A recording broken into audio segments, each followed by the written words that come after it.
Yo, what's going on, Dragon Ballers? Welcome back to another discussion video. Today I want to talk to you guys about 5 older decks that I think need some support in kind of the way that like Anniversary Box has been doing, and even Draft Box 6 has been doing more so than other draft boxes. This way that they're basically giving legacy support in kind of like side sets, but you know, these new side sets don't completely introduce new archetypes and like meta landscape shifting cards, right? They kind of just add support to older stuff, and people seem to love that. These are 5 decks here that I think could really benefit from that in some, you know, future sets. That being said, guys, if you are new here, definitely subscribe, hit that bell so you don't miss a video. Particularly today, guys, if you want to buy any of the cards you see in today's video, go down in the description, use my link to TCG Player. It really helps the channel out a lot. That being said, let's get started with deck number 1. So firstly, I want to talk to you guys about Raditz. So Raditz is in a really interesting position because at the start of set 10, when like green got a lot of its just good generic cards that made like Dredge Goku popular and Clash Goku popular, Raditz actually synergized quite well with a lot of those cards. So for instance, Dormant Potential Unleashed, great card for green, obviously. This leader looks at the top 5, adds a Vegeta or Nappa, and then discards a card. So that synergizes quite well with Roshi Kamehameha Origins, which then gets you back your Dormant. Also synergizes very nicely with Sand Instincts and with Rebrand Punishing Passion. So this leader had like an inherent way to get those cards to the drop area. No, it didn't plus, but you put cards in your drop that plus you eventually, which was kind of like the whole thing with Clash Goku, right? So that worked out very well for that. Also, for the leader, I think Raditz Sand and Arms is a very solid card. Basically, you play it on 1 and you pay 2 the next turn. You get 2 battle cards from your deck for free, essentially. Well, I guess technically not for free, but you get the idea. Anyways, this card is weird though because it's completely tied to how good the Nappa and the Vegeta it pulls from the deck are. And at the moment, there aren't really any great targets for this. What's actually pretty funny is this Raditz here can actually grab the new Draft Box 6 Silver Bullet for Raditz, which is kind of funny to think about if you're up against like a blue deck, for instance. But besides that, the targets it brings off from the deck are not very great. But anyways, a few months later, Raditz Ruthless Adversary came out. This cockroach looking card. I don't know why this card always, just to me, like from farther away, it kind of resembles like a cockroach. But anyways, this guy is some really good legacy support that we got in one of the expansion sets. If your leaders are Raditz, when you play this card, you can draw 1 for every 2 non-black card in your opponent's warp. So basically, your leader, when it swings, forces your opponent to warp a card, which is a very powerful hand control effect. Again, he doesn't plus himself, but he kind of makes up for that by making your opponent lose cards. Then every so often you do that, you play this guy in the later parts of the game, you should draw a decent amount of cards. Otherwise, he's a self-awakening tool, which is pretty nice. But here comes like the issue with the deck, and this is what I talked about before. The Nappas and the Vegetas, particularly the Nappas that you can bring out with Raditz Sand and Arms, are just so bad. Like this Nappa, you can bring it out, it's a 10k attacker, 10k combo, pretty much clogs your board for no reason, and then he gets you more Raditzes and Vegetas. Like, it's cool he can search Vegeta the Cruel, but I mean, what else is he really doing for you besides that? He's just a really bad card by all, you know, stretches of the imagination. Vegeta Sand Elite is actually a really cool boss monster, and it's the main boss monster of Raditz that came out in the same set. But I mean, he has a lot of problems. Like, the way you bring him out is very convoluted. You got to play like a 3-drop Vegeta that gets you a field card, that gets you a 6-drop Ape Vegeta, that gets you to this guy, all of which is very susceptible to counterplay. This guy being a 6-drop double striker with a pretty strong auto, granted, you know, you swing and they have to warp 2 cards in their hand, plus you can pay 2 and make your opponent burn for a damage. I think they could probably print a support card that brings this guy out a little bit earlier, like maybe something along the lines of a 2-drop barrier. Then on your next turn, you tap 3 to bring out this Vegeta. So this way, like the same turn you bring it out, you can't necessarily use the burn effect unless you like wait an additional turn or have your awaken available. But maybe that could be something there. And then the Nappa, you just gotta print better Nappas, man. Like there's this, and there's the Nappa that spawns a bunch of Cybermen. They're not great by any stretch of the imagination. I think Sand and Arms is the card you want to lean into because it's very unique in the sense that not many decks have a card like that bring out other cards from the deck in this very specific way of, like, you know, warping them, bringing them in at the end of the turn, and doing cool stuff like that. And it's super thematic, by the way. Like, you know, Raditz basically coming onto Earth, telling the Sands and the Z Warriors about, you know, Vegeta and Nappa coming to Earth. It's very thematic in that way, which is super cool. We just need a better Nappa and a better Vegeta to bring out off of that, and then maybe something that brings out Sand Elite a little bit earlier. But anyways, that's what I want to talk about Raditz. Let's move on. Cell Successor. Now, this one's in a weird spot because this deck has done some things in certain formats. Set 9, this deck was actually very like low-key sleeper OP. Like, it did a lot of things in set 9 that were kind of flying under the radar, and even in like set 10 format, this deck actually took a W featuring the Frieza Xeno engine, which is actually very cool. So actually, what was kind of made to be an entire control deck in the form of what Cell was made to do actually saw more success as an aggro deck, which is kind of funny to think about. You know, when the designers don't necessarily intend for something to be a certain way, but it ends up working out in a certain way. To me, that's kind of interesting. But anyways, this deck would have to get errated in form of the 3-drop cell that you basically play from the drop barrier. There was kind of like an infinite loop, which basically said for as much green energy as you can pay, your opponent will pitch a card. So they had to fix that, which definitely brought the power level of the deck down a little bit. But it got some great support later on with Cell the Dark Parasite, basically giving the deck a draw engine, also giving the deck a way to play a free 9-drop, allowing you to make some easier successor plays. But the main problem with the deck is this, right?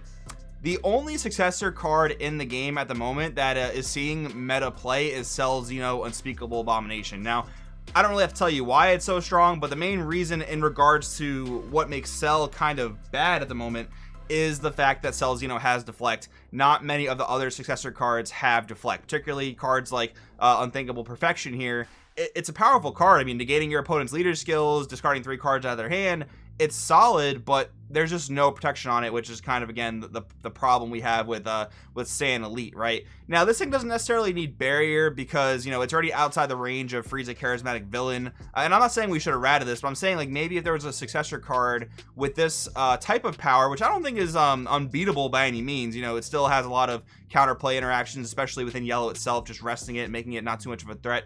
And then you have, like, just, killing it with a negate, right? We're not killing it, but stopping it from killing you with a negate because it only pitches battle cards out of the opponent's hand. So maybe slapping Deflect on this would make this just a little bit better against blue, because against any other color, you're probably going to be able to get this to stick, and then you run into the same problems that Successor already has in terms of if you can keep your opponent's board clear, well, they're not really going to have Successor bait, right? So maybe like Cell needs a new big boy Cell that has some sort of protection. You can even tone down the auto a little bit if you really wanted to. You can make it, take out less cards from your opponent's hand. You can make it not negate their leader skills. You can do a few things like that, but that is probably something along the lines that Cell needs to be a little bit more as intended in terms of a control deck. I bet you that the Frieza Xeno stuff is still particularly strong with Cell if you were to mess around with it, but this is what I'm talking about in terms of like the pure Cell stuff, right?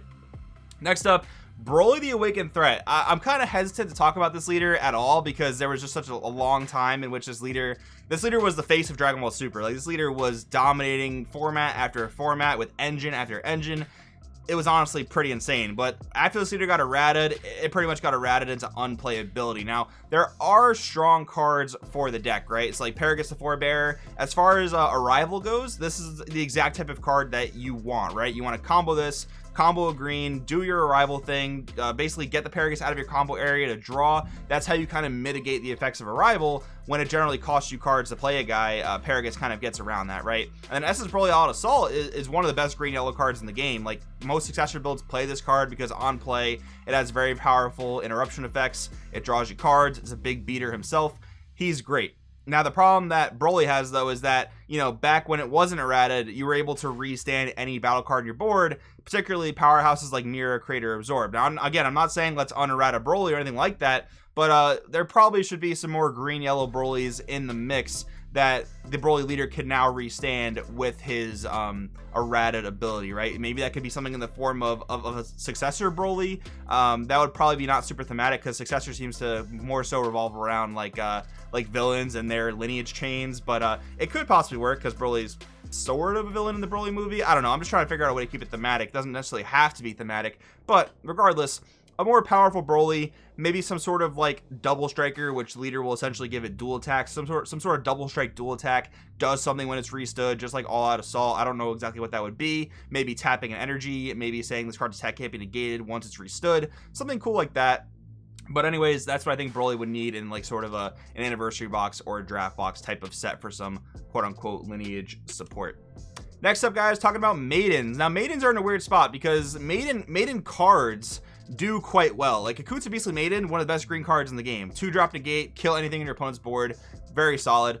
Maiden Transformation has done some stuff in the meta as well, particularly in set 10 with Dredge Goku and Clash Goku, basically reviving a few of the Maiden squadron cards that can pitch cards out of your opponent's hand. It could also revive Kakunsa for some spot removal. But this leader, Rebrand Maiden of Anger, is the only leader that the archetype's ever had and it's literally just never been good, right? There's never been a time where this has done anything competitively, at least to my knowledge. The Maiden stuff's actually done more with actually Yellow Broly leader, with Shenron leader, and even with the Zeno Black leader that kind of reduces all specified cost of the different universe cards, right? So that's pretty funny. I kind of like where they're going with this rebrand leader, though, with the activate main here. If Kakunsa and Rosie are on your board, choose a battle card and KO it. Like, that's for this card's time. And keep in mind, this is the first theme booster. This is like in the set 3, set 4 era. Being able to snipe anything on your opponent's board is a very powerful effect. This one just so happens to be tied to having both a Kakunsa and a Rosie on the field. Granted, that's easier to do now with cards like this Kakunsa. I don't necessarily think there's any Rosies that are super easy to get onto the board, but maybe like retraining this leader and giving it the ability to do that, whether you have one or the other on the board, or maybe just giving the deck another Rosie to put on the board a little bit more easily. Maybe that could be the problem here. But I think actually a reboot leader for this rebrand might actually be warranted after just, you know, never really having a Maiden leader that has ever really done anything. But just an idea there. And finally, guys, this is much more of a broader topic here, but as far as like older stuff that needs some support, multicolor is kind of a thing that needs support, right? And the only reason I say that is because I think there are powerful multicolor cards in the game, but that doesn't necessarily mean there are good multicolor decks right now. People aren't really charging multicolor right now, and I think that's because they just made monocolor so strong. Like, within the color you're playing, like, your monocolor stuff has everything you need. Unisons are very important right now, so to include both 10k combos and unisons in your deck would add extra clunk. So right now you get a really big benefit out of having unisons in the form of the free counterplays. Back then you had to charge multi to get access to like Vegeta the Cruel and Chompa the Trickster and cards like that, but now you still get those counterplays, which now cost 0 energy, and you don't have to run a bunch of dead 10k combos in your deck, right? And of course they've tried to push some multicolor stuff, which has been cool. Like Goku Hit Supreme Alliance, excellent card, but you can play it in mono blue because it's a rival for 1 blue. Piccolo Jr. Eradicator of Peace, Marcus has been messing around with the deck list with this quite a bit. There's actually some gameplay on the channel here if you want to see what a deck like this looks like. But anyways, there's no need to charge red-green energy in that deck, which I don't think that's necessarily a bad thing, but you just include, you know, the red-green cards that you need to play and not much more than that. And then again, kind of going back to what we talked about with Cell, the successor stuff, very, very interruptible, not a lot of protection there. So maybe something can be revisited there. But anyways, I think multicolor, and I'm sure it will in the future. I'm positive they're going to revisit multicolor in the future and make multicolor decks a lot more valid to play. But those are something right now that are struggling, not seeing a lot of meta contention. Just wanted to talk about that with you guys. But anyways, I do want to know in the comments below what you think about this video, guys. Thanks for watching, and I will see you next time.